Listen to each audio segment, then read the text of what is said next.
Jean-Michel Quillardet, vous étiez grand maître du Grand Orient de France de 2005 à 2008. Est-ce que ces questions de transition écologique, ce sont des questions qui sont nouvelles pour les francs-maçons ? Alors elles sont relativement nouvelles puisque la commission de développement durable du Grand Orient de France a été installée, constituée, je crois, en 2007. Donc depuis une dizaine d'années seulement. Avant, naturellement, le Grand Orient de France était plus préoccupé par les questions de laïcité, de droits de l'homme, mais aujourd'hui on s'aperçoit naturellement, comme dans toute la société, que les francs-maçons ont pris conscience de l'importance de l'enjeu écologique. En quoi les francs-maçons sont touchés par ces questions ? Est-ce que ça touche à des valeurs ? Est-ce que ça touche à une conception de la société ?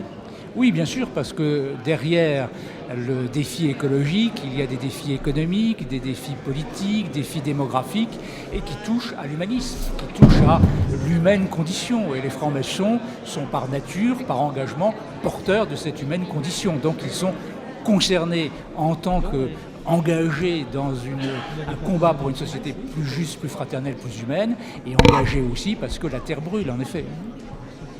Est-ce qu'il y a d'autres obédiences qui réfléchissent aussi sur ces conceptions ?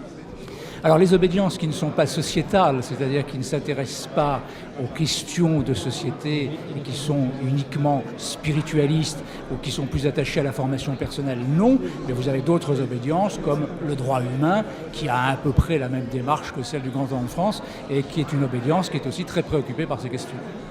Alors vous disiez depuis 2007, les francs-maçons travaillent sur ces questions-là. Est-ce que ça les a amenés à réfléchir autrement, à revoir une certaine vision du monde ?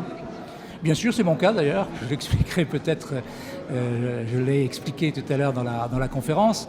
Je suis un converti. Je pense qu'il y a 10 ans, je ne m'intéressais pas beaucoup aux questions écologiques, même si c'est sous mon mandat qu'on a installé cette fameuse commission.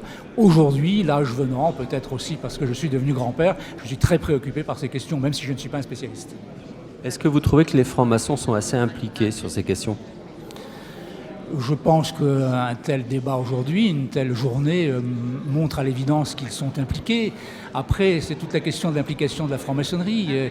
On est une force intellectuelle, mais nous ne sommes que 53 000 membres au Grand Orient de France et en tout 170 000. Donc nous ne sommes pas suffisamment nombreux pour peser véritablement comme pourrait l'être un syndicat ou un parti politique.